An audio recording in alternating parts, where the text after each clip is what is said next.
Now then, right, as you can see, we've got a little bit of, hopefully, a better setup, a little bit more of a professional setup, and I feel like this is going to lead on to some better quality videos. So today's video is first of all going to be, and I'm pretty sure you've clicked on it because of the title, how I gained the most muscle between the ages of 18 to 21, the training split that gained me the most muscle. So I'm going to take you back in time. I'm not going to pretend like I'm not using a few notes. I've put a few little pointers just to spur on and keep me on track with the video. And I'm going to give you some free workouts that you can take away and try and do in your own time. So let's talk about it. First of all, now, my goals. My goals essentially have changed over the last couple of years. Like this weekend, for example, I'm currently going and training for a CrossFit competition. I've signed up for a triathlon. I have done a lot more of what you would call, I am a lot more of what you would call a hybrid athlete. Now, let's face it, I'm not going to kid anyone. I still want to look good, okay? And with that being said, holding muscle in my eyes is something that I want to do, want to be able to, still look bigger, have that sort of shape, and still be able to perform well in things like a triathlon and stuff like that, so on, so on. And I'm sure if you followed me for a long time, you've seen the sort of transition. But I think one thing that definitely helped me was the younger years, a little bit of a bodybuilding split. I was massively just trying to get stronger for a long period of time. And I think certain things have been very transferable to what I'm doing now and have definitely gave me a base level of muscle where I haven't really lost it. So, yeah. So the question I said was how I gained the most muscle between the ages of 18 to 21. Now let's talk about how it has changed and what my old bodybuilding split was. Now, the split that I would say, and I'm going to put a picture up here, which actually gained me the most muscle, and I was pretty much doing it for 2 full years, was chest and back was day 1, legs was day 2, shoulders and arms was day 3, and day 4 was rest. And then I would rotate through a second time. Now, we're going to go through each workout and try and sort of give you a bit of an idea what those workouts were like. But essentially, I didn't quite cotton on to the push-pull legs because I know that's big with a lot of people now. But that was the best training split. So chest and back Monday, legs on a Tuesday, shoulders and arms. I think arms were definitely one of my lagging points, and then resting and then repeating. So I was kind of on an 8-day training split. Now, the foundations of these workouts were essentially starting with a compound movement, moving on to a lot of sort of bodybuilding movements where I'm just going to either failure or hitting that sort of 10 to 12 rep range, 8 to 12 rep range on pretty much every movement. So yeah, that was the training split. So just to give you a little bit of context for the workouts, I will run you through like a chest and back sort of session. What I would probably start with was maybe 4 sets of anywhere from 4 to 6 reps on a bench press, then going into doing pull-ups because that's going to be my sort of strength on the lower rep ranges, stuff that I struggle with. Like even now, there's not many sets. If I'm doing set after set after set, I can do a lot of pull-ups unless it is, of course, kipping. So when it was strict strength, bench press, pull-ups, and then going on a sort of higher rep movements. So you would have your dumbbell chest press, you would have your bent over barbell rows, you would have your cable flies, and probably something to try and burn out those muscles, maybe like a lat pull down and push-ups or dips or something like that. So the workout will be here. And then the second session after that later in the week would be exactly the sort of same, but instead of maybe the bench press being the first movement, I would probably switch it to a dumbbell bench press. So it's not really that much of a change, but the movements would be rotated slightly. And that second session of the week, the second rotation, so chest and back 2, would be a little bit more of a higher rep range. Okay, thinking about like tempos, thinking about contractions, probably not as intense and probably not as heavy as session 1. And this would be the same with the legs. So leg training thing straight away, squats of some sort, whether it be back or front squats. Probably looking at sort of a couple of sets at the sort of 5 reps, maybe 2 or 3 sets at 5 reps, and then dropping down and doing maybe 2 more sets at 8 to 10 reps to really trying to hit that hypertrophy range and pretty much go to failure on nearly everything. There was no science to it. There was no thought process to volume, sets, reps, RP or something like that. It was just go, go, go. So probably doing barbell RDLs second, walking lunges, and then doing your classic hamstring curl and leg extension. Shoulders and arms, same sort of thing, same sort of format. Heavy overhead presses with a barbell first on first rotation, then going into slightly lighter, more higher reps with dumbbell seated shoulder press. That would probably be paired with lateral raises, rear delt flies, and then going on to arms. Arm training for me, I always had to try and pair it with, and I still find this now, if I do arms after a workout, I put no effort into it because it's something that I struggle with, because I think biceps, it just gets a little bit boring, a bit monotonous. Sort of, you do a few curls, you burn out, you have to drop the dumbbells, but you're pretty much good to go in about 30 seconds straight away. So I used to pair shoulders and arms together to get a little bit more out of my arms, because it was one of my weak points, having such long arms, in comparison to maybe doing push and putting triceps on the end, and then putting back and putting biceps on the end. So those are pretty much my 3 staple sessions. Like I said, there would then be a rest day, and then I would go through the rotation one more time. Now, that was a good training split, and it was something that was very effective. But I think at that time, between the ages of sort of 18 or 19 all the way to 2021, I pretty much could have done anything and would have gained muscle as long as I was eating enough. Okay, as long as I was consuming enough calories, hitting my protein, I could have pretty much done anything, and there wasn't really any structure to it. And one thing that I would say, which I've done now, which is a lot more common, is like logbooking. So in sort of recent times, when like I did a strength phase a couple of months ago, I probably went quite close to that training split on certain things and certain aspects of training, especially like my lower body days.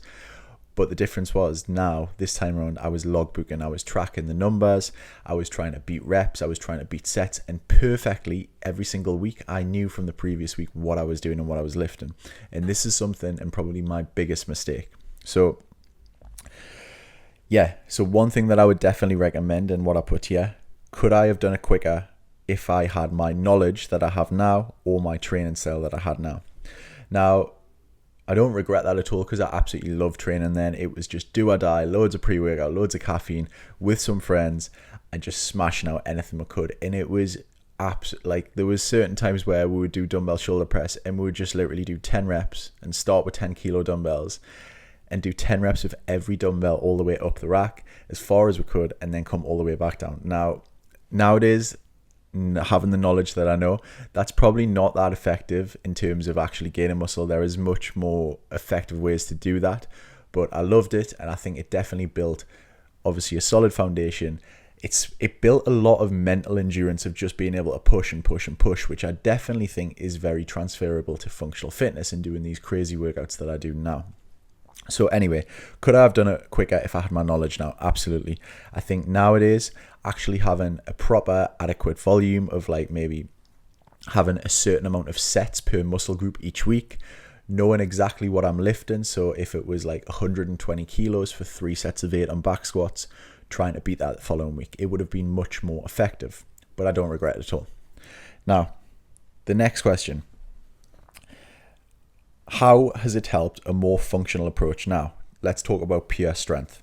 So obviously, when I am now doing sort of CrossFit Metcons, or in a strength aspect, whatever it may be, I would say, if I'm being honest, certain things have actually came down in terms of strength. Now, not necessarily my shoulder press, not necessarily my deadlift and squat, but I would say, for example, my bench press. I barely ever bench press now, and I would say my strength, my top end strength for like 1 to 3 reps, maybe even 1 to 5 reps, is actually less now than it was at that point, at that age. And it's just purely and simply because of frequency.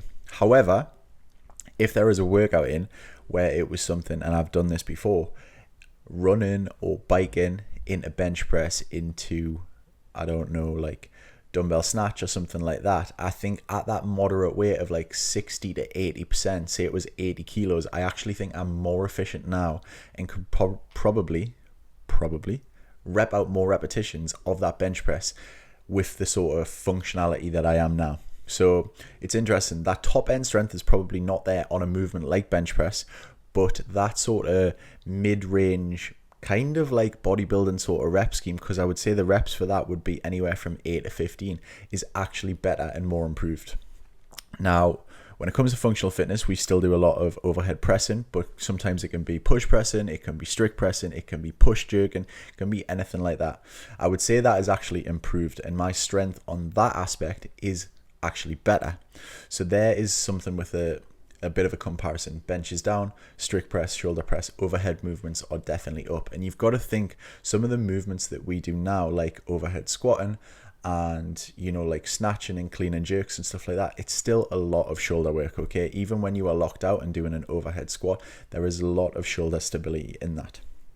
And the same can be said about sort of squats and deadlifts. I would say my efficiency to move like moderate loads is probably better, but my strength on those are probably exactly the same. I wouldn't say I quite PB as much, but that's always going to slow down as you get further down into your lifting career anyway. One thing that I want to touch on is, if you remember those old school sort of training sessions that I was putting up here, for example, we used to do leg press a lot, and it would be like 3, 4, even 5 sets of like really high rep leg press. And that is something that I think is super transferable, and something that I'm very glad that I did at a younger age, because one thing that I think I have, compared to some people that maybe have not done that process of like bodybuilding and doing like failure sets, is my leg endurance. When stuff comes in up in workouts like walking lunges with 22 kilo dumbbells, that is one thing that I feel very comfortable just repping. And even though my legs are burning, even though my lungs are firing, you know how hard walking lunges is, I would say me, compared to someone that has not had that prior bodybuilding do or die mentality and the leg endurance, is actually a lot better. And things like those dumbbell bench presses to failure all the time, like going in, doing crazy things like I was talking about before, just going up the rack and down the rack, definitely help with things like push-ups and stuff like that as well. Now, cardio, conditioning, all of that good stuff, right? Now, back in the day, that, for me, if I could get away with it at certain times of the year, it would pretty much be non-existent. So obviously, because I had such a focus on strength training, on bodybuilding, on gaining muscle, that was always going to improve. And I would say that definitely my taking exercise like dumbbell bench press, I'm probably not doing now what I could do back in the day at that age. However, cardio and conditioning, when I was doing that sort of split and there was certain aspects that I wanted to do, it was quite simple. I would make sure that I was doing steps, and a lot of steps. I didn't actually have an Apple Watch back then, but I was probably doing like 15k a day, just by trying to do my normal routine, staying active, being a personal trainer, being a young kid that's getting a lot of steps in, but also at the same time trying to do an extra 20 or 30 minutes pre a session for like a bodybuilding session or after a session. And this was my way of trying to basically be in a calorie deficit, still hit my protein, and try and get leaner through doing steps. Now, the only real cardio that was raising my heart rate above maybe like 120 beats per minute was, we would probably do like battle ropes, and would probably only do about 12 minutes to 15 minutes of that. And it would be just straight up 30 seconds on, 30 seconds off. And this was because of a lack of knowledge and a little bit of stubbornness. I always thought that cardio killed gains, okay? And that is something that a lot of people do. Now, I'm going to put a picture here of me probably in what I would say is the first time that I got absolutely shredded to the bone, like probably my leanest ever. And at that point, I am not going to lie, I felt absolutely horrendous. Like, my bodybuilding sessions were just going through the motions. I was never really lifting heavier because I was in a calorie deficit. I felt horrendous, like felt faint sometimes because I was on such low calories, because all I was doing is walking for my cardio and stuff like that. And I was sort of like in that mindset of like bodybuilding prep mode. Like, that was my do or die training style. Now, yeah, I couldn't even walk. I remember walking on a treadmill in the morning, 30-40 minutes every single morning with the old age pensioners, and almost them probably walking faster than me because I was that lethargic. Now, whereas this picture here coming up is not quite as lean. Obviously, it's not like as crazy, But at this point, I'm doing a lot of functional training. I'm exactly the same weight pretty much, maybe a little bit heavier on this more functional approach. But the difference is here, I still feel like I can progress my weights each week. I'm still deadlifting heavy. I'm still squatting heavy. I'm jumping around. I'm like running. I'm rowing. I'm kettlebell swinging. All of those movements. And I'm sort of eating a hell of a lot more calories, which is crazy. So this was kind of where the cog started turning a little bit, in the sense of like, I was like, maybe there's a better way of life than just like being that do or die bodybuilder mentality. Now, don't get us wrong, I'm not putting bodybuilder mentality down at all. I absolutely love the sport of just like watching it. Like, by the way as well, I'm saying bodybuilding. I am not a bodybuilder. I've never been a bodybuilder. I've never competed in bodybuilding or anything like that. But my training style was inspired by bodybuilders. The people that I looked up to, the people that I got my workout routines from, were those people. Now, coming away from that, I still have huge respect for people that compete and that do stuff like that, but they are doing it for a specific reason, because they want to be the best at bodybuilding. Whereas I think you have people in generic public, I think you have people in day-to-day life who just want to look a little bit better. And I think the functional aspect is probably a little bit more efficient for those people, because those people do not have the dedication that those bodybuilders, the professional bodybuilders, do. They are going to skip a session now and then. They are going to eat more calories. They're going to eat out more. And this functional style, this higher intensity style, could actually benefit them more, because it's not going to matter if they miss a day as much. It's not going to matter if they eat a few more calories or spill over their diet, because they're not competing. They just want to look a little bit better and have a better chance of being leaner year round. And this is where my sort of approach came. I remember meeting a guy who was into CrossFit, and he pretty much looked as good as me at that time, and I was like, this is the best I've ever looked. He looked just exactly the same. And I remember this guy like throwing 120 kilos over his head, doing these crazy burpees which I'd never even seen before, and then running 5k. And here's me like having to have Haribos because I'm nearly passing out. So that is sort of the process of where it came from, the bodybuilding style to the CrossFit sort of style. And I've went off on a little bit of a tangent there, but I still do not regret absolutely anything in terms of that bodybuilding sort of couple of years, because I think it definitely helped me build that foundational strength. I think one problem that people have in the CrossFit scene is that they try to do everything at once, and they don't take any time to work on a specific goal. And what I mean by that is they're trying to improve gymnastics, and they're trying to get really, really good at cardio and really good at strength at the same time, while being on super low calories and being in a calorie deficit. And that's really not the most effective way. If you want to just look a little bit better and feel a little bit better, like, yeah, come to a class just like we do at Sculpt, and you will gradually feel a little bit better. But if you really, really want to dial in building a little bit of more foundational muscle, obviously we know the effects are something is going to have to give, okay? And that could be the cardio aspect. We have different themes in the gym every single day with Sculpt, and this is kind of what we do and how we work around it. We advise people what classes they should be doing dependent on their goals, okay? Because some have a little bit more conditioning in, some have a little bit more lifting in, and this is kind of what you've got to think about. So if you can take anything away from this video, it is first of all that you can take some of the workouts. We're going to put all of the routines on in the caption, so you can take like that chest and back routine I used to do if you want it, that shoulder and arm routine, and that lower body routine. You can even use the training split if you want. We'll put as much information in this video that you've probably seen already, and hopefully you make some gains. Try it for 8 weeks, 12 weeks, something like that, maybe when you want to, when it's a little bit more of a goal to gain some muscle, and hopefully it will transfer nicely into your life. So apart from that, I hope you've enjoyed the video. Give the video a like, give it a subscribe. Obviously subscribe to the channel. If you have any questions below about, wanting to know anything about that, wanting to know how you can get started in functional fitness, or if you're into functional fitness, how to apply a little bit more of that, by all means, drop me a message in the comments and I will try and get back to you. And apart from that, I will see you in the next video. I hope you like the new setup.